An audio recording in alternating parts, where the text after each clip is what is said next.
مشہور عالمہ کی اپنی بیٹی کو 10 نصیحتیں کی۔ ان 10 نصیحتوں میں سے ایسی باتیں موجود ہیں جو قیامت تک آنے والی عورتوں کے لیے مشعل راہ ہے۔ عالمہ نے اپنی بیٹی کو مخاطب کرتے ہوئے کہا، میری آنکھوں کی ٹھنڈک، شوہر کے گھر جا کر قناعت والی زندگی گزارنے کی کوشش کرنا۔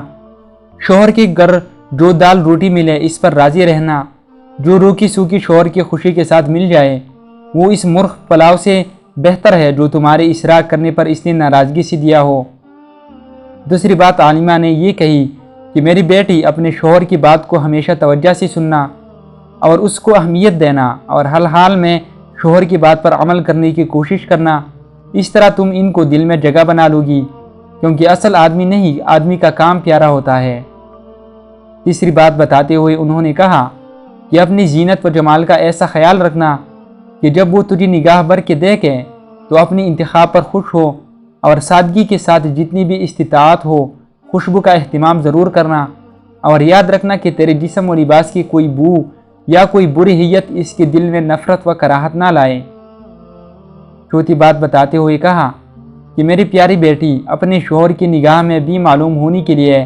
اپنی آنکھوں کو سرمے اور کاجل سے حسن دینا،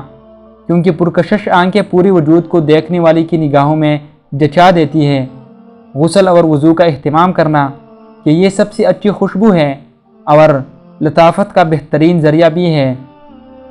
پانچویں بات یہ بتائی کہ بیٹی، شوہر کا کھانا وقت سے پہلے ہی اہتمام سے تیار رکھنا،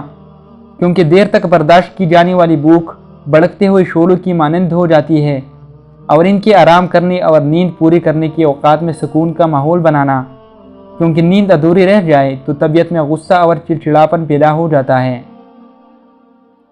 چھٹی بات یہ بتائی، میری پیاری بیٹی، ان کے گھر اور ان کے مال کی نگرانی، یعنی ان کے بغیر اجازت کوئی گھر میں نہ آئے، اور ان کا مال لغویات، نمائش و فیشن میں برباد نہ کرنا، کیونکہ مال کی بہتر نگہداشت حسن انتظام سے ہوتی ہے، اور اہل عیال کی بہتر حفاظت حسن تدبر سے۔ ساتویں بات یہ بتائی، میری پیاری بیٹی، ان کی رازدار رہنا، ان کی نافرمانی نہ کرنا،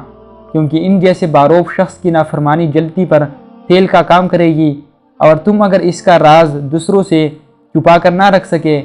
تو اس کا اعتماد تم پر سے ہٹ جائے گا، اور پھر تم بھی اس کے دو رخے پن سے محفوظ نہیں رہ سکو گی۔ آٹھویں بات یہ بتائی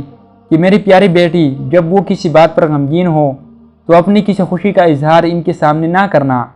یعنی ان کے غم میں برابر کی شریک رہنا۔ شوہر کی کسی خوشی کے وقت غم کے اثرات چہرے پر نہ لانا، اور نہ ہی شوہر سے ان کی کسی رویے کی شکایت کرنا۔ ان کی خوشی میں خوش رہنا، ورنہ تم ان کے قلب کے مقدر کرنے والی شمار ہوگی۔ نویں بات یہ بتائی کہ میری پیاری بیٹی، اگر تم ان کی نگاہوں میں قابل تکریم بننا چاہتی ہو تو اس کی عزت اور احترام کا خوب خیال رکھنا، اور اس کی مرضیات کے مطابق چلنا، تو اس کو بھی ہمیشہ ہمیشہ اپنی زندگی کے ہر مرحلے میں اپنا بہترین رفیق پاؤ گی۔ آخری بات یہ بتائی کہ میری پیاری بیٹی، میری اس نصیحت کو پلوں سے باندھ لو اور اس پر گرہ لگا لو کہ جب تک تم ان کی خوشی اور مرضی کے خاطر کئی بار اپنا دل نہیں مارو گی،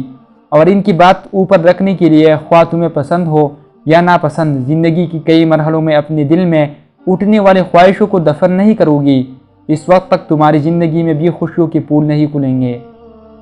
اے میری پیاری اور لاڈلی بیٹی، ان نصیحتوں کے ساتھ میں تمہیں اللہ کے حوالے کرتی ہوں۔ اللہ تعالیٰ زندگی کی تمام مرحلوں میں تمہارے لیے خیر مقدر فرمائے اور ہر برائی سے تم کو بچائے۔